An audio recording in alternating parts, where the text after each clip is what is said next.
దేవుడి నామానికి స్తోత్రం. హల్లెలూయా. 8వ కీర్తన.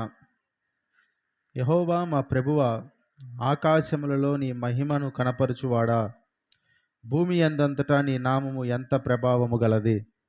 ఆమేన్. దేవుడు ఆకాశములో ఆయన మహిమని కనపరిచేవాడు. హల్లెలూయా. భూమి మీద ఆయన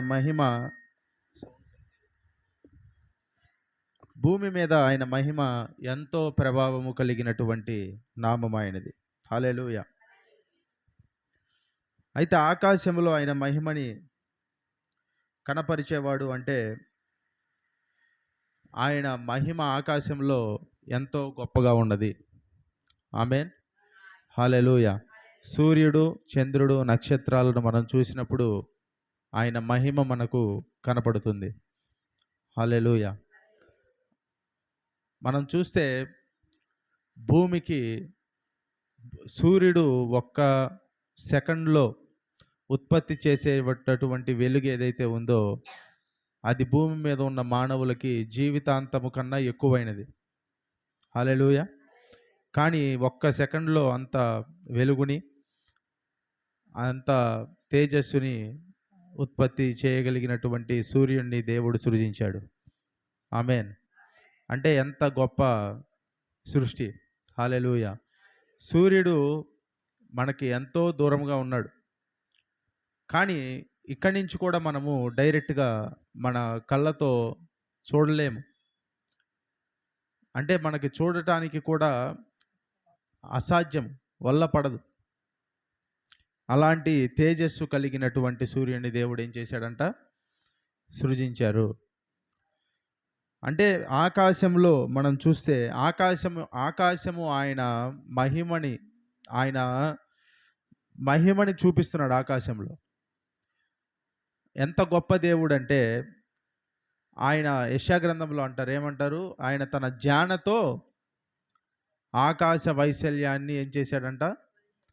కొలుస్తాడు. జ్ఞాన అంటే ఎంత? జ్ఞానతో ఆకాశ వైశాల్య ఏం చేస్తాడంట? కొలుస్తాడు. అంటే ఎంత మహిమ, ఎంత ప్రభావం. హల్లెలూయా. మనం జాన పెడితే ఎంత వస్తుంది? కొద్దిగే. కానీ ఆయన జానకి ఆకాశమే ఉంటుంది. ఆకాశ వైశాల్యం అంతా ఉంటుంది ఆయనది జాన. హల్లెలూయా. అందుకే ఏమన్నాడు? ఆకాశములో నీ మహిమను కనపరచువాడా. ఆకాశంలో ఏం చేస్తారంట? ఆయన మహిమని కనపరుస్తాడంట. ఆయన కనపరుస్తాడు అంటే ఏముంది? ఆకాశంలో ఇంకేముంటాయి?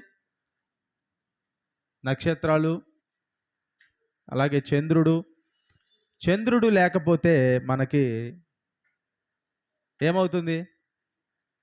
భూమిలాగా ఉండదు. ఏమవుతుంది? సునామీలు వస్తాయి. భూమి మీద ఉన్న సముద్రాలు అల్లకొల్లోలం కాకుండా నిమ్మలంగా ఉన్నాయంటే దాని అర్థం ఏంటో తెలుసా? చంద్రుడు ఉన్నాడు కాబట్టి. హల్లెలూయా. చంద్రుడు లేకపోతే ఏంటంటే సునామీలు వస్తాయి. భూమి అంతా అల్లకొల్లోలంగా మారిపోతుంది. ఆ యొక్క చిన్న జ్యోతి అంటాడు చంద్రుడిని ఆదికాండంలో. ఆయన దేవుడు ఆయన చంద్రుడిని అట్లా ఉంచబట్టే మనకి భూమి ప్రశాంతంగా ఉంది. హల్లెలూయా. ఇంకా నక్షత్రాలు ఏంటంటే కొన్ని ట్రిలియన్ నక్షత్రాలు ఉన్నాయంట. అంటే సూర్యుడు కూడా ఒక నక్షత్రమే. కానీ ట్రిలియన్ అంటే ఎట్లాగంటే 2 పక్కన 23 సున్నాలు పెడితే ఎంతో అన్ని నక్షత్రాలు ఉన్నాయి. 2 పక్కన 2 సున్నాలు పెడితే ఎంత చెప్పాలి? తెలీదా? 2 పక్కన 2 సున్నాలు ఎంత? 3 పెడితే 4 పెడితే 2 పెడితే 300. 2 పక్కన 3 సున్నాలు పెడితే ఎంత? 4 పెడితే అంటే 20,000. అట్లా పెట్టుకుంటూ పోతే పెరిగిద్ది కదా. అట్లాగా 2 పక్కన 23 సున్నాలు పెడితే ఎవరైనా చెప్తారు దాన్ని ఏమంటారు? చెప్పగలరా? చెప్పలేరు. ట్రిలియన్స్ అది. అంటే 2 పక్కన 23 సున్నాలు పెడితే ఎంత సంఖ్య వస్తుందో అన్ని నక్షత్రాలు ఉన్నాయంట. హల్లెలూయా. అంటే 2 పక్కన 2 సున్నాలు పెడితే 200, 3 సున్నాలు పెడితే 2000. అంటే ఒక సున్నా పెరగంగానే ఎంత ఎంత పెరిగింది? 1800. ఇంకొక సున్నా పెరగంగానే 18,000. అట్లా సున్నా పెరిగే కొద్దీ ఏమవుతుంది? సంఖ్య విపరీతంగా పెరిగిపోవట్ల. మరి 23 సున్నాలు పెడితే ఇంకెంత ఉంటుందో? అన్ని వేల, అన్ని బిలియన్, ట్రిలియన్ నక్షత్రాలు దేవుడు సృజించాడు. కానీ వాటన్నిటిని ఆయన ఏమంటే పేరు పెట్టి పిలుస్తాడంట. హల్లెలూయా. వాటన్ని పేర్లు గుర్తుంటాయి దేవుడికి? వాటన్ని పేర్లు గుర్తుంటాయా? గుర్తుంటాయి ఆయనకి. మీ అందరి పేర్లు దేవుడికి తెలుసా? తెలుసు. హల్లెలూయా. మనకి మనకి చాలా చిన్న చిన్న విషయాలు కూడా మనం మర్చిపోతాం. కానీ దేవుడు ఆయన జ్ఞాపకము చేసుకునే దేవుడు. ఆయన మర్చిపోడు. ఆయనకి మెమరీ లాస్ లేదు. హల్లెలూయా. ఆయన అన్నిటినీ ఏం చేస్తాడు? ఆయన జ్ఞాపకము పెట్టుకొని ఉంటాడు. అన్నిటినీ జ్ఞప్తిలో ఉంచుకుంటాడు. దేనిని ఆయన ఎన్నడూను మర్చిపోడు. ఆమేన్.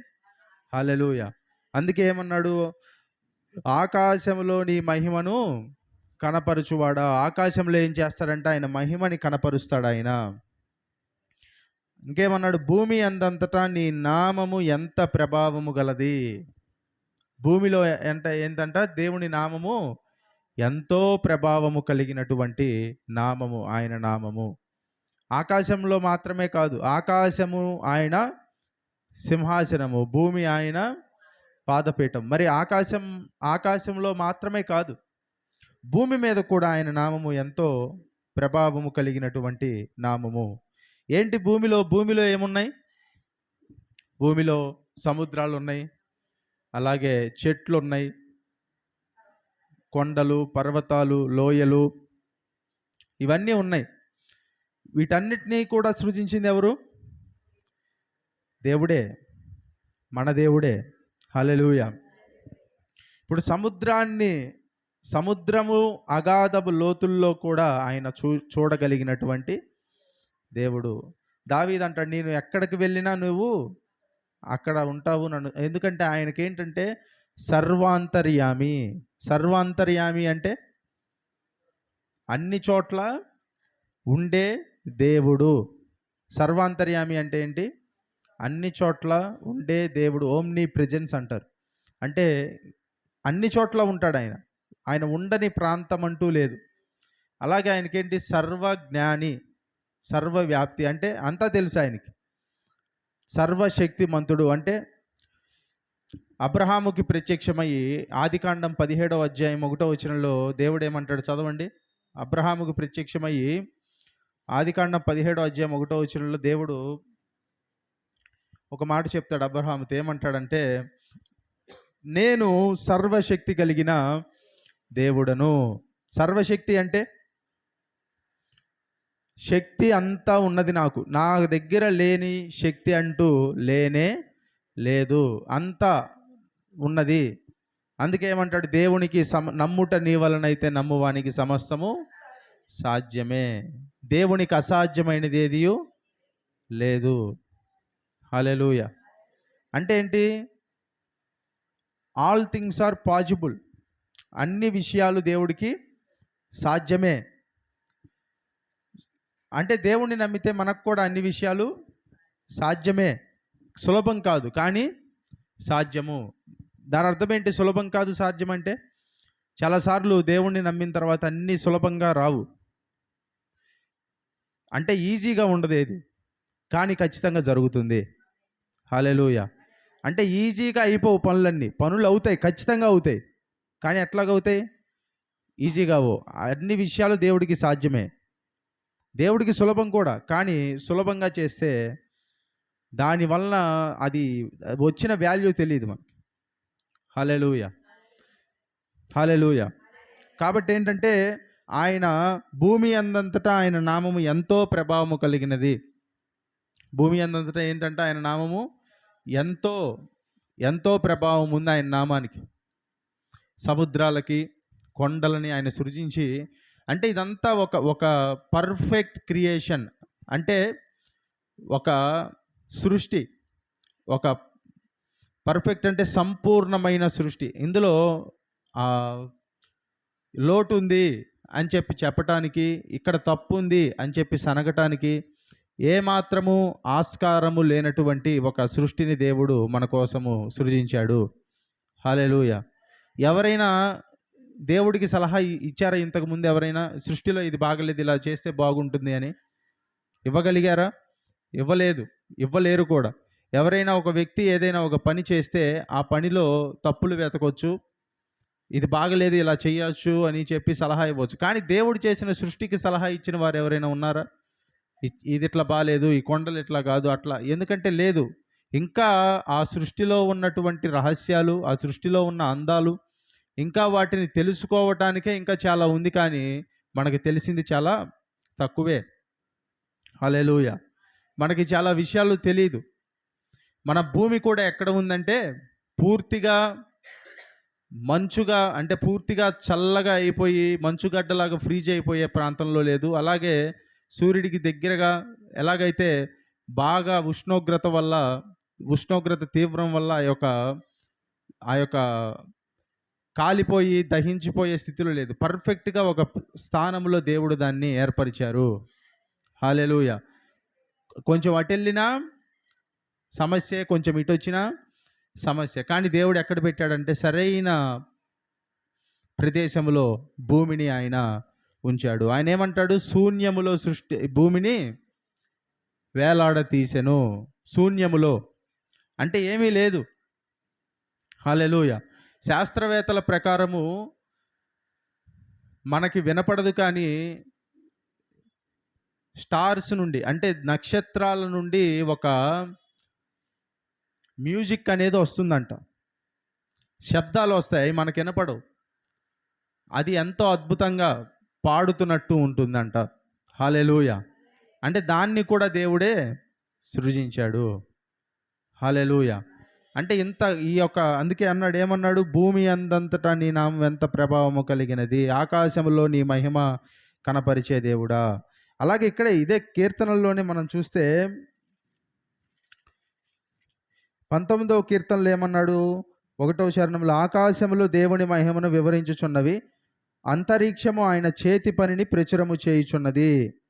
ఆకాశములు ఏం చేస్తున్నాయంటే దేవుని మహిమని వివరిస్తున్నాయి. అంతరిక్షము ఆయన చేతి పనిని ప్రచురము చేయుచున్నది. అంటే God is so meticulous when he is working. అంటే దేవుడు ఎంతో క్షుణ్ణంగా ఆయన పనిని చేస్తాడు, అశ్రద్ధగా చేయలేదు భూమిని. పగటికి పగలు బోధ చేయుచున్నది, రాత్రికి రాత్రి జ్ఞానము తెలుపుచున్నది. వాటికి భాష లేదు, మాటలు లేవు, వాటి స్వరము వినబడలేదు. వాటి కొలనులు భూమి అందంతటా వ్యాపించి ఉన్నవి, లోక దిగంతముల వరకు వాటి ప్రకటనలు బయలు వెళ్ళుచున్నవి. వాటిలో ఆయన సూర్యునికి గుడారము వేసెను, అతడు తన అంతఃపురములో నుండి బయలుదేరు పెండ్లి కుమారుల వలె ఉన్నాడు. శూరుడా పరిగెత్తు నుల్లసించున్నట్లు తన పాదమునందు పరిగెత్తు నుల్లసించున్నాడు. అంటే ఇక్కడ ఏంటంటే ఆకాశము బోధ చేస్తుంది, దేవుని జ్ఞానము ఆ తీరున ఉంది అనే విషయాన్ని మనకి ఇక్కడ తెలియజేస్తున్నారు. హల్లెలూయా. కాబట్టి ఏంటంటే దేవుడు సృజించిన సృష్టి ఎంతో అద్భుతమైనది. హల్లెలూయా. ఎంతో అందమైనది, ఎంతో ఆహ్లాదమైనది, ఎంతో అద్భుతమైనది. దాని గురించి మనం మొదలు పెడితే మనము ఏ పాటి వారమో అని మనకి ఖచ్చితంగా అనిపిస్తుంది. హల్లెలూయా. అందుకే ఏమన్నాడంటే ఆయన ఆకాశంలో మహిమని కనపరుస్తాడు. అంటే కొంచెము ఏమాత్రం తేడా వచ్చినా మనకి ఆ పర్ఫెక్ట్ లైన్లో అనేది ఉండాలి. ఇప్పుడు ఒక మాట ఉంటారు, ఏమంటారంటే అతివృష్టి అనావృష్టి అంటారు. అంటే ఏంటి? అతివృష్టి అంటే ఏంటి? అనావృష్టి అంటే ఏంటి? అతివృష్టి అంటే ఇప్పుడు పడాల్సిన దానికన్నా వర్షాలు విపరీతంగా పడితే ప్రయోజనమా? వేసిన పంట ఏమవుతుందండి? పాడైపోద్దా? లేకపోతే దానివల్ల వర్షం పడితే మంచిదే, కానీ పడాల్సిన తీవ్రత కన్నా ఎక్కువ పడితే పంట పాడైపోద్ది, కొట్టుకొని పోద్ది. అసలు వర్షం పడకపోతే అనావృష్టి, దానివల్ల ఏమన్నా ప్రయోజనమా? లేదు. అసలు పడకపోయినా ప్రయోజనం లేదు, పడిన దానికన్నా విపరీతంగా పడ్డా ప్రయోజనం లేదు. మరి ఇప్పుడు ఎలా పడాలి వర్షం? ఏ తీవ్రతలో పడాలి? ఎంత నమోదు కావాలి వర్ష తీవ్రత? పంటకి ఎంత అవసరమో అంత పడాలి, భూమిని తడపాలి, నీరు కావాలి. అంతేకాని మరీ ఎక్కువ వెళ్ళకూడదు. అట్లాగే జీవితంలో కూడా ఏంటంటే ప్రతీదీ ఉంది, అన్నిట్లో ఉంది. ఇది అతివృష్టి అనావృష్టి, పంటలు, నీరు, వర్షం ఇదే కాదు, అన్నిట్లో కూడా ప్రతీది జీవితంలో ప్రతిదానికి ఏంటంటే ఒక లైన్ ఉంటుంది. ఆ లైన్లో కొంచెం అడ్డుపోతే అతివృష్టి అయిపోతుంది, ఇటు వస్తే అనావృష్టి అవుతుంది. కానీ ఆ పర్ఫెక్ట్ లైన్లో ఎవరు నడిపిస్తారు మిమ్మల్ని అంటే దేవుడే నడిపిస్తాడు. హల్లెలూయా. దేవుడే మనల్ని నడిపించగల సామర్థ్యము కలిగిన దేవుడు. ఎందులో అయినా సరే ఎక్స్ట్రీమ్కి వెళ్తే అది సమస్యే. ప్రతి దాంట్లో ఎక్స్ట్రీమ్కి వెళ్ళిపోతే అది సమస్యే. హల్లెలూయా. పొలిటికల్ ఐడియాలజీస్ కూడా ఉంటాయి, రాజకీయ సంబంధమైన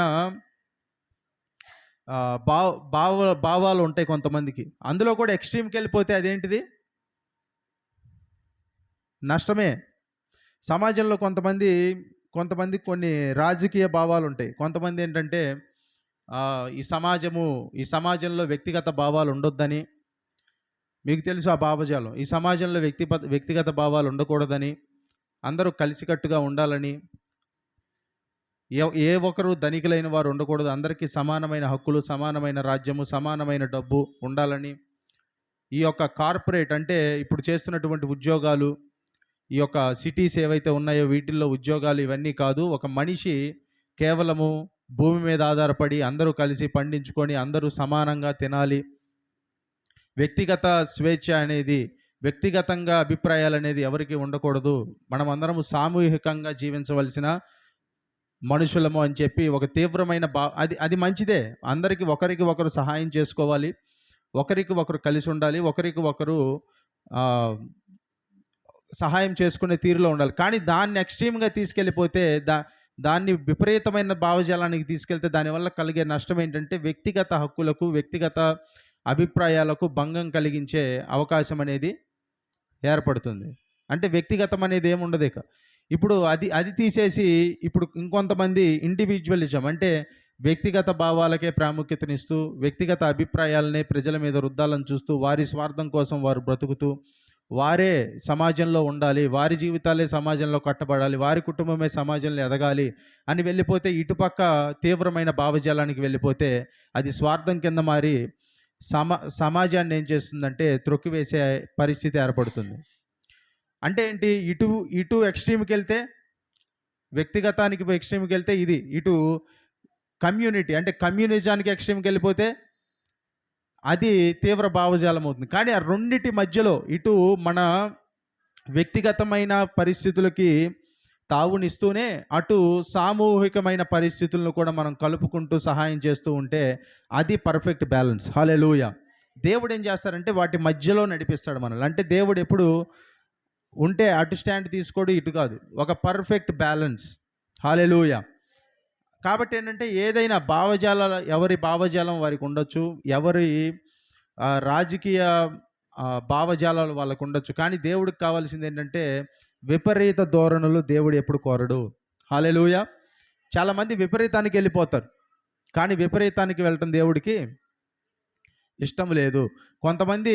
కొంతమంది రాజకీయ నాయకులకి సపోర్ట్ చేస్తారంట, కానీ ఎదుటివాడిని కించపరిచి వాళ్ళని తోలనాడేంత సపోర్ట్ చేస్తేనే సమస్య. హల్లెలూయా. అంటే మనం దేన్ని నమ్ముతామో దాన్ని నమ్మొచ్చు, మన అభిప్రాయాలు మనకు ఉండొచ్చు, కానీ అందు కారణం చేత ఇంకొకరిని మనం కించపరిచి ఇందులోనే మనం విపరీతమైన ధోరణికి వెళ్ళే అవకాశం మనకి ఉండకూడదు. బ్యాలెన్స్ అనేది ఉండాలి. మనం ఎట్లా ఉండాలంటే మనం ఎవరినైతే సపోర్ట్ చేస్తున్నామో వాళ్ళు తప్పు చేసినా వాళ్ళను కూడా ప్రశ్నించే రీతిలో మనం ఉండాలి. హల్లెలూయా. కొంతమంది ఒక వ్యక్తిని సపోర్ట్ చేస్తే ఏం చేస్తారు తెలుసా? ఆ వ్యక్తి తప్పు చేసినా కూడా ఆ తప్పును కూడా సపోర్ట్ చేస్తారు. అట్లా చేయకూడదంట. మరి ఏం చేయాలి? మనము ఎవరినైతే సపోర్ట్ చేస్తామో ఆ వ్యక్తి తప్పు చేస్తే ఆ వ్యక్తిని కూడా ప్రశ్నించే తీరులో ఉంటే దేవుడు దాన్ని కోరుకుంటాడు ఆయన. హల్లెలూయా. కాబట్టి జీవితం ఒక సమపాలనలో నడవాలంటే అది మనిషి వలన అవ్వని పని. ఎవరు చేయాలి దాన్ని? జీవితం సమపాలనలో ఉండాలంటే దేవుడే చేయాలి. హల్లెలూయా. అటు ఎక్స్ట్రీమ్కి వెళ్ళకూడదు, విపరీతంగా వెళ్ళకూడదు, ఇటు విపరీతానికి వెళ్ళకూడదు. హల్లెలూయా. దేవుడే సెంటర్లో మధ్యలో ఉండాలి మనకి. ఆమేన్. అందుకే ఏమన్నాడంటే ఈ ఒక కీర్తనలో మనం చూస్తే 8వ కీర్తనలో ఆయన భూమిని కూడా అంతే, అటు ఎక్స్ట్రీమ్ లేదు, అటు కొంచెం ఉన్న సమస్య, ఇటు ఉన్న సమస్య, పర్ఫెక్ట్గా పెట్టాడు. చాలామంది దేవుడు లేడు అంటారు, కానీ దేవుడు ఉన్నాడు అంటానికి గల కారణం ఏంటంటే, ఉనికిలోనికి జీవం వచ్చింది అంటే అది జీవములో నుండే రావాలి. హల్లెలూయా. ఇప్పుడు చచ్చిపోయిన దానిలో నుండి బ్రతికున్నది ఏదైనా రాగలదా? ఇప్పుడు బతికున్న చెట్లో నుంచే కదా ఫలం వచ్చేది. చచ్చిపోయిన చెట్లో నుంచి ఫలం వస్తుందా? రాదు. ఇప్పుడు చచ్చిపోయిన దేనిలో నుండైనా బ్రతికి ఉన్నది రాగలదా? రాలేదు. హల్లెలూయా. అలాగే మనం కూడా, మనుషులు కూడా వచ్చారు అంటే దాని అర్థం ఏంటి? బ్రతికి ఉన్న, జీవమున్న దేవునిలో నుండే జీవము కలిగిన మనము వచ్చాము. జీవము లేకపోతే మనము, చాలామంది భూమి అట్లాగ వచ్చేసింది అంటారు, అంటే ఒక్కసారిగా ఉనికిలోకి వచ్చింది అంటారు. కానీ భూమి అట్లా ఉనికిలోకి రాదు. Existence is from the existence, not from the non existence. అంటే ఉనికి ఎక్కడి నుంచి వచ్చింది? ఉనికిలో నుండే ఉనికి వస్తుంది, జీవములో నుండే జీవం వస్తుంది. హల్లెలూయా. ఆదికాండం 2:7 ఏమంటారు చదవండి. ఆదికాండం 2:7 మానవుడు ఏ రీతిగా సృజించబడ్డాడు అన్న దానికి బైబిల్ ఏం సమాధానం చెప్తుంది అంటే, దేవుడు దేవుడు నేల మంటితో నరుని నిర్మించి వాని నాసికారంధ్రములో జీవవాయువును ఊదగా నరుడు జీవాత్మ ఆయను. హల్లెలూయా. నేల మంటితో నరుని నిర్మించి వాని నాసికారంధ్రములో జీవవాయువు ఊదగా నరుడు జీవాత్మ ఆయను. దేవుడు ఏం చేశారంట? నాసికారంధ్రములో ఆయన వాయువు ఊదాడు, అంటే ఆయనలో ఉన్న జీవాన్ని మానవునికి ఇచ్చాడు. అంటే man's life came from the life of God. అంటే మానవుని జీవము ఎక్కడి నుంచి ఆవిర్భవించింది? ఎక్కడి నుంచి ఆవిర్భవించింది? దేవుని యొద్ద నుండి ఆవిర్భవించింది. హల్లెలూయా. కాబట్టి ఎవరునూ దేవుడు లేడు అని చెప్పడానికి వీలు లేదు. ఒకవేళ అలా చెప్పిన బైబిల్ ఏమంటుందంటే 14వ కీర్తన 1వ చరణము, 53వ కీర్తన 1వ చరణంలో దేవుడు లేడని బుద్ధిహీనులు తమ హృదయంలో అనుకుందరు. ఏమనుకుంటారంటే దేవుడు లేడు అనుకుంటారు, ఎందుకంటే వాళ్ళకి ఇష్టం వచ్చినట్లు వాళ్ళు బ్రతకొచ్చు అనే ఉద్దేశంతో. అలాగే ఏమనుకుంటారు ఇంకా, దేవుడు లేడు, మానవులందరూ ఎక్కడి నుంచి వచ్చారు? దేవుడు సృజిస్తే రాలేదు. మానవులందరూ ఎక్కడి నుంచి వచ్చారు? కోతి నుండి వచ్చారు అంటారు. అంటే కోతి నుండి వస్తే మరి దానిని మనం ఆ మాటను నమ్మొచ్చా? ఎట్లాగంటే ఇప్పుడు ఒకవేళ మనం కోతి నుండే కనుక వస్తే, మానవుడు కోతి నుండి ఆ యొక్క ఎదిగినటువంటి ఒక స్పీసీస్, ఒక జాతి. అంటే కోతి చెప్పే ఆలోచనలు ఎంతమంది నమ్ముతారు? మానవులు నమ్ముతారా? ఎవరన్నా కోతి వచ్చి మీకు సలహా ఇస్తే ఆ సలహాని ఎవరైనా తీసుకుంటారా? తీసుకోరు కదా. అంటే ఇప్పుడు మానవులి ఆలోచనలు కూడా ఎక్కడి నుంచి ఉద్భవించినట్టు? కోతి నుండే. అంటే మానవుడు ఎదిగిన కోతి అయితే మానవుని ఆలోచనలు కూడా ఏంటి? కోతి ఆలోచనలకి ఒక పై వర్షన్, అప్పర్ వర్షన్. ఆ ఆలోచనల్ని మనము కేంద్రీకరించుకొని దేవుడు లేడని చెప్పడం ఇంకెంత బుద్ధిహీనత, ఒకవేళ వాళ్ళు చెప్పింది వాస్తవం అయితే.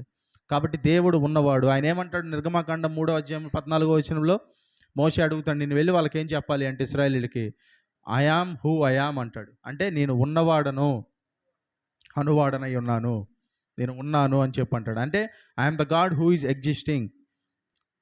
ఎప్పుడు, ఎక్కడ ఉన్నాడు? ఎవరు సృష్టించారు దేవుణ్ణి?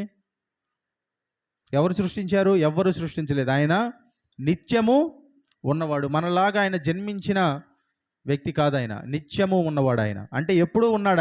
ఆయనకి స్టార్టింగ్ ఏంటి? మనకు ఆది ఏంటి? మన ఆది ఏంటి? జన్మ మన ఆది, ఆరంభము. మన ఆరంభము జన్మము, మన అంతము మరణము. అంటే శరీరానుసారంగా, ఆత్మానుసారంగా మనం జీవిస్తాం. కానీ దేవునికి ఆరంభము లేదు. దేవునికి ఆరంభము లేదు. దేవుడు సృజించబడలేదు. ఆయన ఎప్పుడు ఉన్నాడు. ఎలా ఉంటాడు? ఎప్పుడు అంటే ఉన్నాడు ఆయన. అది మన మానవ జ్ఞానమునకు అందనటువంటి ఒక విషయం అది. హల్లెలూయా. కాబట్టి ఏమంటాడంటే, భూమి అందంతటా నీ నామం ఎంత ప్రభావము గలది, శత్రువులను పొగ తీర్చుకున్న వారిని మాన్పివేయుటకై నీ విరోధులను బట్టి బాలుర యొక్కయు చంటి పిల్లల యొక్క స్థుతుల మూలమున నీవు ఒక దుర్గమును స్థాపించి ఉన్నావు. ఆయన ఏం చేశారంట? బాలుర యొక్క, చంటి పిల్లల యొక్క విరోధుల యొక్క పిల్లలను బట్టి వాళ్ళ స్థుతుల మూలముగా ఒక దుర్గాన్ని స్థాపించాడు. ఒక దుర్గాన్ని స్థాపించాడు ఆయన. స్తుతులు అంటే ఎప్పుడైతే స్తుతి చెప్తారో ఏమవుతుంది? దేవుడు ఏం చేస్తున్నాడు? మీ స్తుతుల్ని తీసుకొని దుర్గాల్ని స్థాపిస్తున్నాడు. ఎందుకు? మీ మీద ఎవరైతే పొగ తీర్చుకోవాలి అనుకుంటున్నారో, మీ మీదకి ఎవరైతే శత్రువులు ఉన్నారో, ఆ శత్రు కట్టడలను మాన్పివేయటానికి దేవుడు దుర్గాలను మీకు స్థాపిస్తున్నాడు, మీరు ఎప్పుడైతే స్తుతి చెప్తారో. హల్లెలూయా. అందుకే స్తుతిలో ఏముంది? శక్తి ఉన్నది. హల్లెలూయా. దేవునికి స్తోత్రం చెప్పండి. హల్లెలూయా. ఇంకేమన్నాడు? నీ చేతి పని అయినా నీ ఆకాశములను నీవు కలగజేసిన చంద్ర నక్షత్రములను నేను చూడగా. ఇందాక మనం చెప్పుకున్నాం, దేవుడి ఆకాశము, ఆయన కలగజేసిన చంద్ర నక్షత్రాదులు అని. ఆ చంద్ర నక్షత్రాలను మనం చూస్తే మనం అనుకునే విషయం ఏంటంటే, నీవు మనుషుని జ్ఞాపకము చేసుకొనుటకు వాడే పాటివాడు. అంటే ఆయన చేసింది చూస్తే ఇందాక చెప్పాను, నక్షత్రాలు ఎన్ని ఉన్నాయి? Billion, trillions. 2 పక్కన 23 సున్నాలు పెడితే అన్ని నక్షత్రాలు ఉంటే, ఆ నక్షత్రం కూడా ఏమన్నా చిన్నదా? మనకింతే కనపడిద్ది ఇక్కడి నుంచి చూస్తే. కానీ దగ్గరికి వెళ్తే అంతే ఉంటుందా? అంతే ఉండదు. చంద్రుడు ఎంత కనపడతాడు? మూన్ కొద్దిగే, కానీ ఎంతో ఎంతో పెద్ద నక్షత్రము, ఎంతో పెద్ద జ్యోతి. హల్లెలూయా. అంటే అంత గొప్ప గొప్ప నక్షత్రాలను ఆయన సృజించి అన్నీ చేసిన తర్వాత వాటిని మనం చూస్తే మనకు అనిపించే విషయం ఏంటంటే, మానవుడి జీవితము ఎంత అల్పమైనది. అంటే ఇసుక రేణువు ఉంటుంది కదా, ఇసుక రేణువు కూడా పనికిరారంట. ఇప్పుడు కారు అట్లా వెళ్తే దుమ్మలా లేస్తే, ఆ దుమ్ములో ధూళిలో ఇసుక రేణువులు లేస్తాయి కదా, చిన్న చిన్న ఇసుక రేణువులు. ఆ రేణువు అంత కూడా ఉండదు మానవుని జీవితము. మన జీవితము ఆ రేణువు అంత కూడా ఉండదు. కంటికి కనపడని సూక్ష్మ క్రియలు ఉంటాయి, అంటే క్రిములు ఉంటాయి. అవి కంటికి కూడా కనపడవు. వాటికన్నా అల్పమైనది వాటితో పోలిస్తే, దేవుడు చేసిన సృష్టితో పోలిస్తే. అందుకే వాటిని చూస్తే మానవుని జ్ఞాపకం చేసుకున్నటకు వాడేపాటి వాడు. అయినా దేవుడు ఏం చేశాడంట? నీవు నరపుత్రిని దర్శించుటకు వాడేపాటి వాడు. అయినా దేవుని కంటే వానిని కొంచెము తక్కువ వానిగా చేసి ఉన్నావు, మహిమా ప్రభావములతో వానికి కిరీటమును ధరింపజేసి ఉన్నావు. హల్లెలూయా. దేవుని కంటే ఏం చేశాడంట? కొంచెము తక్కువ వానిగా చేసి ఉన్నాడు, మహిమా ప్రభావములతో వానికి కిరీటము ధరింపచేసి ఉన్నావు. మహిమతోనూ అలాగే ప్రభావముతోనూ ఏం చేశాడంట? ఆయన కిరీటాన్ని ధరింపజేశాడు. అంటే అంత గొప్ప సృష్టిని చేసిన దేవుడు ఏం చేశారంటే, మానవునికి మహిమని, ప్రభావాన్ని ఆయన అనుగ్రహించాడు. ఆదాముని సృష్టించి దేవుడు ఏమంటాడు? వీటన్నిటి మీద నీకు ఏమిస్తున్నాను? అధికారాన్ని నేను అనుగ్రహిస్తున్నాను. నువ్వేం చేయాలంటే, నీవు వాటిని లోబరుచుకో. బీ ఫ్రూట్ఫుల్ అండ్ మల్టిప్లై అంటాడు. అంటే ఫలించి అభివృద్ధి పొంది విస్తరించు. దేవుడు ఈరోజు కూడా మీకు చెబుతున్న మాట ఏంటో తెలుసా? ఫలించి అభివృద్ధి పొంది విస్తరించండి. హల్లెలూయా. ఎంతమంది ఫలించి అభివృద్ధి పొంది విస్తరిస్తారు? దేవునికి స్తోత్రం చెప్పండి. హల్లెలూయా. ఆయన ఏం చేశాడు? మహిమా ప్రభావాన్ని మనకు అనుగ్రహించాడు. అలాగే చేతి పనుల మీద అధికారం ఇచ్చి ఉన్నావు. ఆయన చేతి పనుల మీద మనకి అధికారాన్ని అనుగ్రహించాడు దేవుడు. ఆయన చేతి పని ఏంటి? ఆయన చేతి పని, ఆయన పలికాడు, పలికితే కలిగినవి ఇవన్నీ. కానీ ఆయన చేతి పని ఏంటి? మానవుణ్ణి సృజించాడు ఆయన చేతితో. హల్లెలూయా. ఎంతో ప్రేమించి ఆయన మానవుణ్ణి సృజించాడు. హల్లెలూయా. ఆ చేతి పని మీద కూడా ఏం చేశాడు? మరలా మానవునికే అధికారం అనుగ్రహించాడు. అంటే నీ మీద నీకే అధికారము, నిన్ను నువ్వు కూడా ఏలుకో అన్నాడు. కానీ ఆయన ఏం చేశాడు? ఆదాము ఆ అధికారాన్ని పోగొట్టేసుకున్నాడు. పోగొట్టుకున్నాడా? లేకపోతే ఏం చేశాడు? ఆ అధికారాన్ని పోగొట్టుకున్నాడు. అంటే your life is in your hands. నీ జీవము నీ చేతిలోనే ఉంది. నువ్వు నీ జీవితాన్ని ఎలా మలుచుకోవాలని దేవుడి దగ్గర అడిగితే దేవుడు అలా మలిచే కృపనిస్తాడు. జీవితంలో దేవుడు ఏం చేస్తారంటే ఒక ఉద్దేశాన్ని ఇస్తాడు ఆయన. హల్లెలూయా. మీ అందరికీ ఒక ఉద్దేశం, ఒక పర్పస్ ఉంది. ఎంతమంది నాకు ఒక ఉద్దేశం ఉందని నమ్ముతున్నారు? దేవునికి స్తోత్రం చెప్పండి. హల్లెలూయా. మీ అందరికీ ఒక ఉద్దేశం ఉంది జీవితంలో. ఆ ఉద్దేశం ఏంటి అనేది మీరు దేవుడి దగ్గర అడిగి తెలుసుకోవాలి. ఆమేన్. ఆ ఉద్దేశం అంటే జీవితంలో ఒకటే కాదు ఉద్దేశం. చాలామంది చివరికి వచ్చేసరికి తెలుసుకుంటారు వాళ్ళ ఉద్దేశం అని, కానీ అప్పటికి జీవితం ఆలస్యం అయిపోతుంది. కానీ ముందుగా తెలుసుకున్నవారు ధన్యులు. హల్లెలూయా. ఒక వ్యక్తి నిచ్చెనేసుకొని జీవితం మొత్తం ఒక బిల్డింగ్ ఎక్కితే చివరికి ఎక్కిన తర్వాత నేను ఎక్కాల్సింది ఇది కాదు పక్కది అని తెలిస్తే దానివల్ల ఏమైనా ప్రయోజనం ఉందా? లేదు. అప్పటికే జీవితం మొత్తం ఏమైంది? అయిపోయింది. దానివల్ల ఎటువంటి ప్రయోజనము లేనే లేదు. ఉద్దేశాన్ని అందుకే మనం ముందే దేవుణ్ణి అడగాలి. నీ ఉద్దేశం ఏంటి ప్రభువా నా పట్ల అని. హల్లెలూయా. తీరా అంతా అందుకే సొలొమోను ఏమంటాడు? అంతా వ్యర్థము. సొలొమోనికి ఏం తక్కువ అని అంతా వ్యర్థం అంటాడు? చాలామంది డబ్బు కోసం పరిగెడతారు. సొలొమోను దగ్గర లేని డబ్బు అంటూ లేదు, లేని సంపద అంటూ లేదు. కానీ అంత సంపద ఉన్న వ్యక్తి ఏమంటాడు? వ్యర్థము. మనం కూడా చాలామంది పరిగెడతారు కదా, అంతా సంపాదించిన తర్వాత కోట్లు సమకూర్చుకున్న తర్వాత చివరికి కూడా మీరు ఏమంటారో తెలుసా? ఇప్పుడు బాగానే ఉంటుంది, సంపాదించుకోవాలన్న తృష్ణ బాగానే ఉంటుంది, కానీ సంపాదించిన తర్వాత ఏమంటారు తెలుసా? చివరికి ఇదంతా వ్యర్థము అంటారు. ఇదంతా వ్యర్థము అంటారు. అంటే ఒక పైకి వెళ్ళిపోయిన తర్వాత మళ్ళీ కష్టం అది. జీవితం అంతా అయిపోయిన తర్వాత ఉద్దేశం తెలుసుకుంటే చాలామంది జ్ఞానం కోసం పరిగెడతారు. ఆ జ్ఞానం సంపాదించాలి, ఇది సంపాదించాలి, ఈ చదవాలి, అది చదవాలి, ఇవన్నీ ఉండాలి. మనం సంపాదించాలి, చదువుకోవాలి, కానీ దేవుడు కేంద్రంగా ఉండాలి మధ్యలో వాటన్నిటికీ. హల్లెలూయా. సంపాదించాలి లేకపోతే జ్ఞానాన్ని సంపాదించాలనుకుంటారు. అంతా జ్ఞానం సంపాదించిన తర్వాత చివరికి భూమి అంతటిలో గొప్ప జ్ఞానం కలిగిన వ్యక్తి ఎవరు చెప్పండి? ఎవరు? సొలొమోను ఏమంటాడు చివరికి? అంతా వ్యర్థము.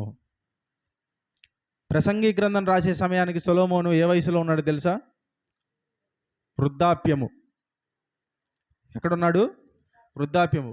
భూమి మీద ఉన్న డబ్బంతా ఉన్న వ్యక్తి, సంపదంతా ఉన్న వ్యక్తి, భూమి మీద తనకున్న జ్ఞానం వల్ల ఇతర దేశాల నుండి రాజులు రాణులు కూడా వచ్చి తనను చూడటానికి వచ్చినటువంటి వ్యక్తి, భూమి మీద అందరికన్నా ఎక్కువ పెళ్ళిళ్ళు చేసుకున్న వ్యక్తి ఎవరు? సొలొమోను. అన్ని పెళ్ళిళ్ళు చేసుకున్నా కూడా ఏమంటున్నాడు చివరికి? అంతా వ్యర్థము.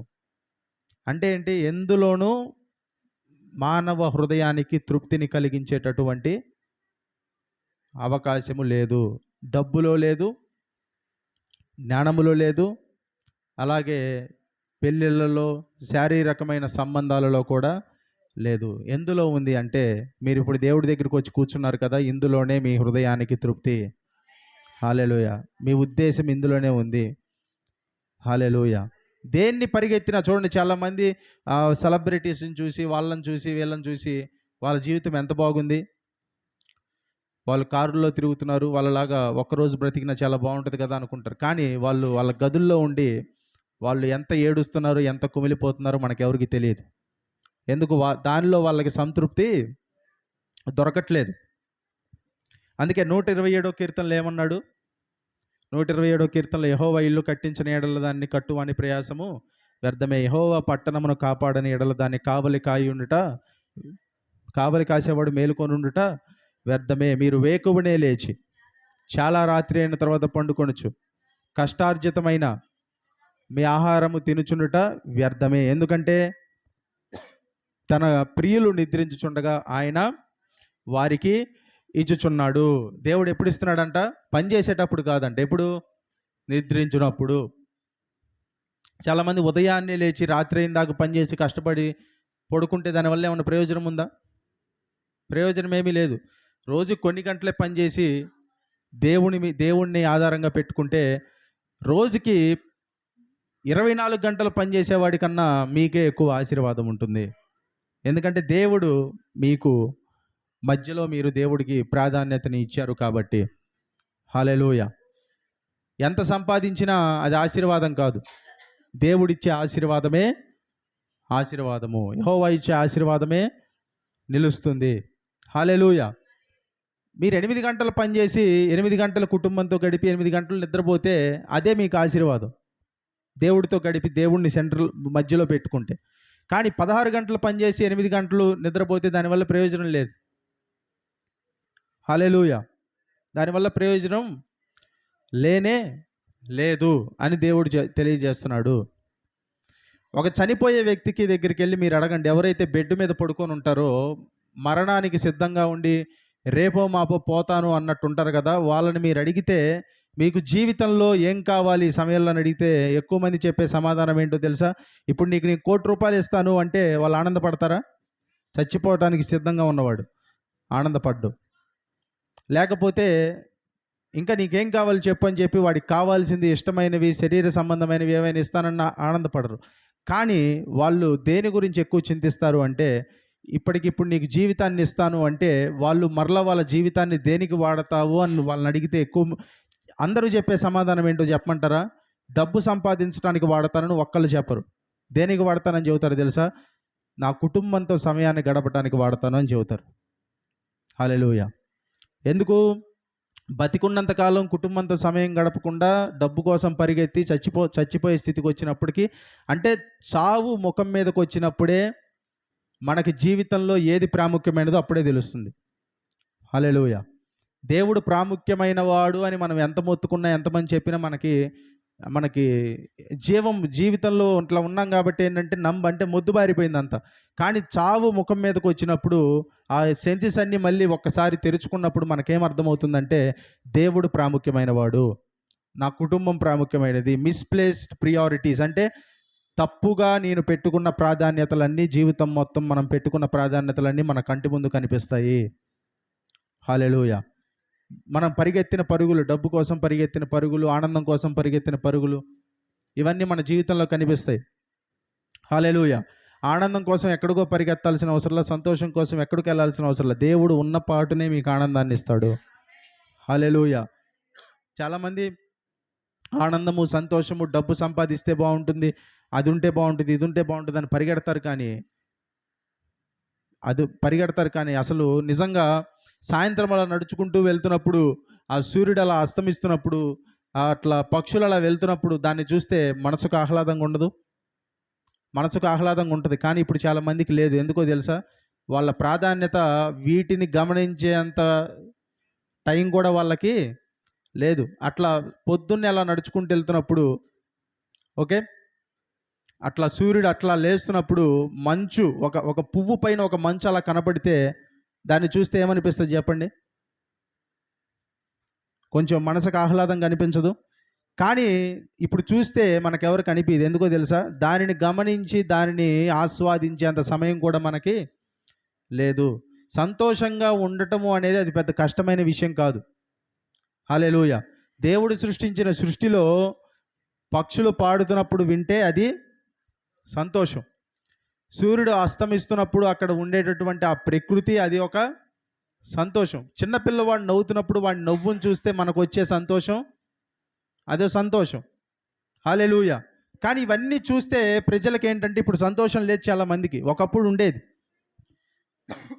దేనికి లేదు ఇప్పుడు అంటే, ఇప్పుడు ప్రజల ప్రాధాన్యతలన్నీ మారిపోయినాయి. ఇప్పుడంతా వాళ్ళు సంపాదించారు కాబట్టి నేను సంపాదించాలి, పక్కింటి వాళ్ళు ఫ్రిడ్జ్ కొనుక్కున్నారు కాబట్టి నేను వాళ్ళకన్నా ఒక 2 అడుగులు ఎక్కువ ఫ్రిడ్జ్ కొనాలి, ఎదురింటి వాడు ఏసీ కొన్నాడు కాబట్టి 10 రోజుల్లో నా ఇంట్లో కూడా ఏసీ ఉండాలి, వాళ్ళు ఇల్లు కట్టుకున్నారు కాబట్టి ఇప్పుడు చాలాసార్లు మనిషి బ్రతకటం చాలా కష్టం కాదు, కానీ ఎదుటి వాళ్ళ బతకాలనుకున్నప్పుడే కష్టం. హల్లెలూయా. మనిషి బతకడానికి పెద్ద ఖర్చు అవుతుందా? కానీ ఎదుటి వాళ్ళ బతకాలి, వాళ్ళు ఏసీ తెచ్చుకున్నారు కాబట్టి నేను ఏసీ తెచ్చుకోవాలి, వాళ్ళ ఇంట్లో ఇది ఉంది కాబట్టి ఇట్లా, అంటే ప్రాధాన్యతలన్నీ ఏమైనాయి అంటే, దేవుడు మనకి ఇచ్చిన దాని మీద ఆధారపడకుండా మనము ఎదుటివాడితో మనం పోల్చుకున్నప్పుడే అక్కడే అసలైన సమస్యలు, అక్కడే అసలైన పరిణామాలన్నీ, నష్టాలన్నీ వస్తాయి. హల్లెలూయా. దేవుడు మనకి ఇచ్చిన దాన్ని తింటే దేవుడు ఏం చేస్తారంటే రేపు ఇంకా ఎక్కువ ఇస్తాడు ఆయన. హల్లెలూయా. మనం ఎప్పుడైతే ఒకళ్ళతో కంపేర్ చేసుకోకుండా ఉంటామో, మన ప్రాధాన్యత దేవుడై ఉంటాడో, దేవుడు మనకి ఆయన ఏమంటాడు, ఆకాశ పక్షులను చూడండి. దేనికి చూడాలి ఆకాశ పక్షుల్ని? ఎవరైనా చూస్తారా ఆకాశ పక్షుల్ని ఈ రోజుల్లో? కనపడవు కూడా. మనం మనం చూడట్లేదని అవి కూడా కనపడట్లేదంట. ఒకప్పుడు ఏమయ్యేది, ఆకాశ పక్షులు కనపడేవా? నేను చిన్నప్పుడు అంటే 2006, 2007 ఆ టైంలో సాయంత్రం అయ్యేసరికి ఇట్లా వెళ్తూ ఉండేవి పక్షులు. చూసారా? ప్రతిరోజు సాయంత్రం వెళ్ళేవి. చూసేవాళ్ళ? ఎంతమంది చూసేవాళ్ళు? ఇప్పుడు చూస్తున్నారా? రోజు చూస్తున్నారు? ఇప్పుడు చెప్పండి, నిజం చెప్పండి. ఇప్పుడు పక్షులు అట్లా వెళ్తున్నాయా? కనపడుతున్నాయా ఎవరికన్నా? మన ఊర్లో, పల్లెటూరులో కనపడతాయి. హల్లెలూయా. మన ఊర్లో ఉన్నాయా? కనపడుతున్నాయా? హల్లెలూయా. అంటే ఏంటి, ఏమవుతుంది? చిన్నప్పుడు వాటిని చూస్తే రోజు సాయంత్రం అట్లా చీకటి పడుతుందన్న సమయంలో కనపడుతూ ఉండేవి. కానీ ఇప్పుడు అవి కూడా కనపడట్లా. కానీ ఎక్కడైతే ఆ యొక్క విలేజ్ అంటే గ్రామాలు ఉన్నాయో, పల్లెటూర్లు ఉన్నాయో, అక్కడ ఇంకా కనపడుతున్నాయి. దేవునికి స్తోత్రం. అందుకే దేవుడు ఏమన్నాడు, ఆకాశ పక్షులను చూడుడి. ఎందుకు చూడాలి వాటిని? అవి విత్తవు, కోయవు, కొట్లలో కూర్చుకొనవు, అయినను పరలోకమందున్న తండ్రి వాటిని ఏం చేస్తున్నాడు? వాటికి ఆహారము దయచేస్తున్నాడు. హల్లెలూయా. వాటిని ఎందుకు చూడాలి? వాటిని చూసారే, విత్తట్లేదు కదా, కోయట్లేదు కదా, కొట్లలో కూర్చుకోనట్లేదు కదా, అయినా దేవుడు ఏం చేస్తున్నాడు? వాటికి ఆహారాన్ని ఇస్తున్నాడు అని తెలియజేసుకోవటానికి చూడాలి వాటిని. హల్లెలూయా. అంటే మనకేంటంటే, ఒక మానవుడికి ఏంటంటే ఒక డోపమైన్, అంటే మానవునికి ఒక డోపమైన్ అనేది ఉంటుంది మన మనసులో. ప్రతి నిత్యము మనకి చిన్న చిన్న జీవితంలో దేవుడు పెట్టిన చిన్న చిన్న ఆనందాలని తప్పించటానికి వచ్చేసింది అది ఈ రోజుల్లో. ఎట్లాగంటే ఇప్పుడు చూడండి, మీకు ఉదాహరణ చెప్తాను. అన్నిటికీ ఇన్స్టాంట్గా అయిపోవాలనుకుంటారు మనం. ఒకప్పుడు బయటికి వెళ్తే ఎక్కడన్నా ఒక లైన్లో నిలబడి ఎదురు చూడాల్సి వస్తే, గవర్నమెంట్ ఆఫీస్కి వెళ్ళినా లేకపోతే ఇంకెక్కడికన్నా వెళ్ళినా పనులన్నీ త్వరగా అయిపోతాయా? మీరు వెళ్ళంగానే రండి సార్ కూర్చోండి అని చెప్పి కుర్చీ వేసి పనులు చేసి పెడతారు మీకు ఎవరన్నా? గవర్నమెంట్ ఆఫీసుల్లో లేకపోతే ఎక్కడికన్నా వెళ్ళినా. ఒకప్పుడు రేషన్కి వెళ్తే రేషన్లు ఎలా వరుసగా నిలబడి తీసుకోవాలి రేషన్. ఇప్పుడు ఇంటికి రాదు ఒకప్పుడు. అంటే ఏంటి, అన్ని పనులు కొంచెం లేట్ అయ్యేవి, నిదానంగా ఉండేవి. కానీ ప్రజలకి ఓర్పు చాలా ఉండేది. ఇప్పుడు అంత ఓర్పు ఉందా? ఇప్పుడు ఓర్పు లేదు. ఎందుకు ఓర్పు లేదు? అన్నీ ఇన్స్టాంట్గా అలవాటు పడ్డారు.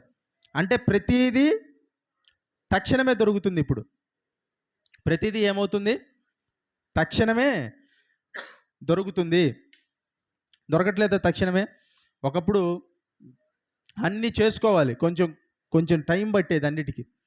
ఇప్పుడు ఇంట్లో అన్నం పెట్టుకున్నా బయట ఏం దొరుకుతున్నాయి? కూరలు దొరుకుతున్నాయి లేదా?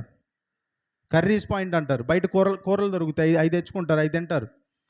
పచ్చళ్ళు ఒకప్పుడు ఇంట్లో పెట్టుకునే వాళ్ళంట. ఇప్పుడు ఏం చేస్తున్నారు పచ్చళ్ళు?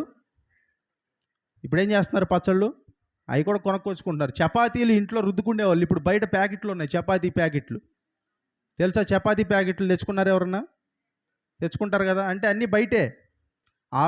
ఆ పిండి ఎప్పడదో, వాడు ఎప్పుడు పెట్టాడో అవన్నీ ఎవరికి తెలియదు. తెచ్చుకుంటారు, ఫ్రిడ్జ్లో పెట్టుకుంటారు, కాల్చుకొని తింటారు. అన్నీ బయటే. అంటే అన్నీ రెడీమేడ్. ఒకప్పుడు బట్టలే రెడీమేడ్, ఇప్పుడు అన్నీ రెడీమేడియే. అంటే మనిషికి ఏం లేదు ఇప్పుడు, ఓపిక లేదు, అన్నీ ఇన్స్టాంట్గా అయిపోవాలి, అన్నీ తక్షణమే అయిపోవాలి. అందుకే ఇప్పుడు మనం చూసే కంటెంట్ కూడా ఏంటంటే, ఒకప్పుడు మీరు చూస్తే మనుషులు ఎక్కువసేపు కూర్చోవటానికి కూడా అలుపు తెలిసేది కాదు. ఇప్పుడు ఒక 10 నిమిషాలు, ఒక 20 నిమిషాలు ఎక్కువ మాట్లాడితే ఏమనిపిస్తుంది? ఇంతసేపా అనిపిస్తుంది. ఎందుకో తెలుసా? అన్నీ షార్ట్ కంటెంట్కి అలవాటు పడ్డారు. అంటే ఏంటి? రీల్ ఎంతసేపు ఉంటుంది? ఇన్స్టాగ్రామ్లో కానీ యూట్యూబ్లో కానీ అంటే 30 సెకండ్లు లేదా 1 నిమిషం. రీల్స్ తెలుసా? మీకు చాలామందికి రీల్స్ తెలియకపోయి ఉండొచ్చు, పెద్దవాళ్ళకి. రీల్స్ అంటే ఏంటంటే ఇట్లా పైకి ఇట్లా నొక్కుతుంటారు. మీ పిల్లలు ఎవరైనా ఇట్లా అంటని చూసారు ఎప్పుడన్నా ఫోన్ని? పెద్దోళ్ళు చూసారా? పిల్లలు ఇట్లా అంటుంటారా? ఏంటిది అది? రీల్స్ అంటారు వాటిని. అంటే ఏంటి? అవి ఎంతసేపు ఉంటాయి తెలుసా మీకు? 30 సెకండ్లు లేదా 1 నిమిషం. ఆ 30 సెకండ్లలో ఈ మెదడుకి కావాల్సినటువంటి ఒక డోపమైన్ అని ఉంటుంది, అది కావాల్సిందంతా వచ్చేస్తుంది. ఇప్పుడు ఈ 30 సెకండ్లు పైకి తోయటానికి అలవాటు పడ్డోడు గంట సేపు నిదానంగా కూర్చోమంటే కూర్చోలేడు. దేనికి? ఈ 30 సెకండ్ల తోపుడుకి అలవాటు పడ్డారు కాబట్టి. ఈ 30 సెకండ్లు చూడటం, నోషన్ చూడటం, పైకి తోయటం. ఈ ప్రసంగం కూడా ఎలా ఉండాలనుకుంటారు? ఒక రీల్ లాగా, ఒక షార్ట్ లాగా 30 సెకండ్లు ప్రసంగం. అవి కూడా ఉన్నాయి 30 సెకండ్లు చెప్పేవి, మధ్యలో సెర్మన్ ఎక్స్పర్టైజ్ అని మధ్యలో కట్ చేసి పెడతారు. దానివల్ల ఏమవుతుంది? మానవుని యొక్క ఏకాగ్రత దృష్టి అంతా ఏమవుతుంది చెప్పండి? నాశనం అయిపోతుంది. మానవుని ఏకాగ్రత అంతా ఏమైపోతుంది?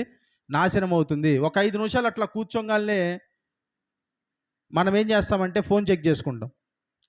అంటే ఏకాగ్రత అంతా ఏమైపోతుందంటే మానవునికి నాశనం అయిపోతుంది. అంటే ఈ చిన్న చిన్నవి కనపడవు. ఇక ఈ రీల్స్కి, ఈ డోపమైన్కి, వీటన్నిటికి అలవాటు పడ్డోడికి ఇక ఆకాశ పక్షులు చూసేంత సమయం ఉండదు.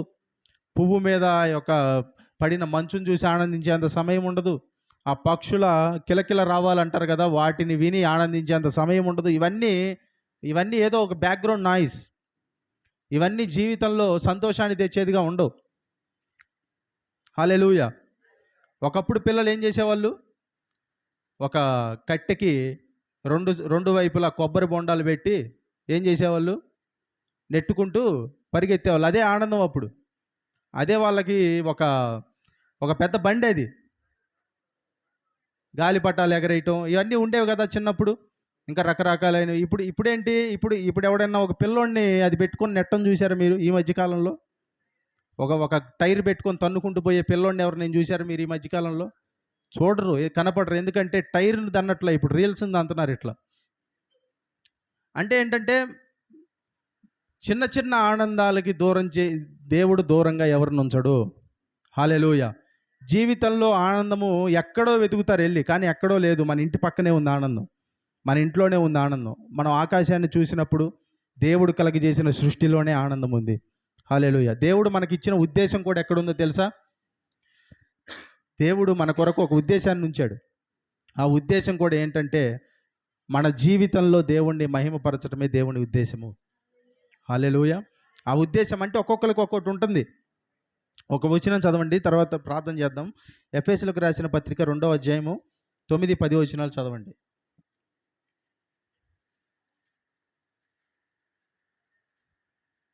ఎఫెసీయులకు రాసిన పత్రిక 2:9-10. అది క్రియల వలన కలిగినది కాదు కనుక ఎవడునూ అతిశయపడ వీలు లేదు, మరియు వాటి యందు మనము నడుచుకొనవలెనని దేవుడు ముందుగా సిద్ధపరిచిన సత్క్రియలు చేయుటకై మనము క్రీస్తు యేసునందు సృష్టించబడిన వారమై ఆయన చేసిన పని అయి ఉన్నాము. హల్లెలూయా. మనము క్రీస్తు యేసునందు సృష్టించబడిన వారమై ఏంటంటే వీఆర్ గాడ్స్ అంటే ఏంటంటే God is our master who created us. అంటే క్రీస్తు యేసునందు సృష్టించబడిన వారమై ఆయన చేసిన పని అయి ఉన్నాము. అంటే గాడ్స్ వర్క్మ్యాన్షిప్, అంటే మనము దేవుని చేతి పని. నేను దేవుని చేతి పని అని చెప్పండి. చెప్పలేదు చాలామంది. హల్లెలూయా కాదు, నేను దేవుని చేతి పని అని చెప్పండి. నేను దేవుని చేతి పనిని. హల్లెలూయా. మీరేంటంటే దేవుని చేతి పని మీరు. ఆమేన్. పని అంటే ఏంటి? వర్క్. అంటే గ్రీకులో ఏమంటాడంటే ఆ పని అనే పదానికి ఏమంటాడు తెలుసా? పోయియో అంటాడు. ఏమంటాడు?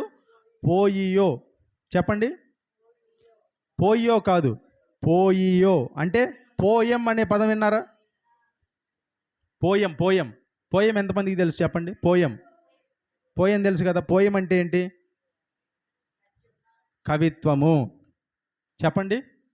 కవిత్వము. పోయం అంటే ఏంటి? కవిత్వము. ఇక్కడ పోయియో గ్రీక్ వర్డ్. మీరు దేవుని కవిత. ఇప్పుడు కవిత రాసే కవి ఎలా రాస్తాడు కవితని చెప్పండి? ఎలా రాస్తాడు కవితని ఎంత అద్భుతంగా రాస్తాడు. కవిత చెప్పిన తర్వాత ఏమంటారు చెప్పండి వినేవాళ్ళు? ఎంత అద్భుతంగా ఉందో ఈ కవిత, వా వా అంటారు కదా. ఎంత అద్భుతం అంటే కవిత్వం ఎట్లుంటుంది, ఎప్పుడు అద్భుతంగానే ఉంటుంది.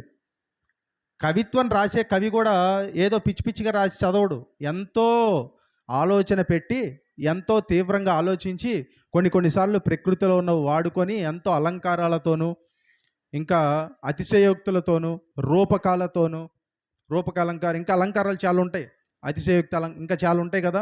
వీటన్నిటిని వాడుకొని కవిత్వాన్ని రాస్తాడు. అంటే ఒక కవి రాసిన కవిత్వం ఎంత అద్భుతంగా ఉంటుందో, దేవుడు రాసిన కవిత్వం మీరు. Hallelujah. You are the God's poem. మీరు కూడా ఏంటంటే ఎంతో అద్భుతంగా ఉంటారు. అంటే ఒక్కో కవిత్వానికి ఒక్కో లక్షణం ఉంటుంది. అలాగే మీలో కూడా ఒక్కొక్కరికి ఒక్కో లక్షణం ఉంటుంది. మీరు చేసింది నేను చేయలేను, నేను చేసింది మీరు చేయలేరు. అదే దేవుడు మనకి ఇచ్చిన ప్రత్యేకత. అయితే మీరేం చేయగలరు అనేది మీరేం చేయాలి తెలుసా? దేవుడి యొద్ద నుండి తెలుసుకోవాలి. అదే దేవుడు మీకు ఇచ్చినటువంటి ఉద్దేశము. హల్లెలూయా. మీలో కొంతమంది ఒక పని బాగా చేయగలరు, కానీ మీ పక్కన ఉన్నవారు అది చేయలేరు. ఆ వ్యక్తి ఒక పని బాగా చేయగలడు, కానీ మీరు ఆ పని బాగా చేయలేరు. అంటే ఏంటి? మీకు ఈ ఉద్దేశంలో దేవుడు మీకు కృపనిచ్చాడు, మీ ఉద్దేశం అది. అలాగే దేవుడు మిమ్మల్ని ఒక కవిత్వంలా చేశాడు, ఎంతో అద్భుతమైన కవిత్వములాగా. హల్లెలూయా. కాబట్టి మీ జీవితము అద్భుతమైనది. మీ ప్రతి ఒక్కరూ, క్రీస్తునందు నమ్ముకున్న ప్రతి ఒక్కరూ ఒక కవిత. ఆమేన్. మీ జీవితం ఎంతో విశిష్టమైనది. మీ జీవితము ఏమాత్రమును అకస్మాత్తుగా కలిగినటువంటిది కాదు. ఎంతో ఉద్దేశముతో దేవుడు సృష్టించినటువంటి గొప్ప జీవితము మీది. హల్లెలూయా. అకస్మాత్తుగా కలగలేదు మీ జీవితం. ఎవరైనా సరే మీరు ఎంతో దేవునికి ప్రియముగా దేవుడు మిమ్మల్ని రాసుకున్నటువంటి కవిత. హల్లెలూయా. కాబట్టి పనికి మాలిన వారు ఎవరు లేరు ఇక్కడ. అందరూ దేవుడికి పనికి వచ్చేవాళ్ళే. ఆమేన్. ఎవరైనా మిమ్మల్ని పనికి మాలిన వారు అన్నారేమో, కానీ అలా అన్న వాళ్ళనే దేవుడు వాడుకుంటాడు. ఎందుకో తెలుసా? నేను పనికి రాని వాడిని అంటే దేవుడు నన్ను వాడుకుంటే, అప్పుడు ఆ వ్యక్తి ఏమంటాడు తెలుసా? వీడు పనికి రాని వాడే, కానీ దేవుడు వీడిని వాడుకున్నాడు అంటాడు. ఎందుకంటే నా శక్తి చేత నేను వాడబడలేదు కాబట్టి. మనమందరము దేనికి కొదువలేని అంటే కొదువు ఉంది, కానీ దేవుడు ఏం చేస్తాడంటే మనల్ని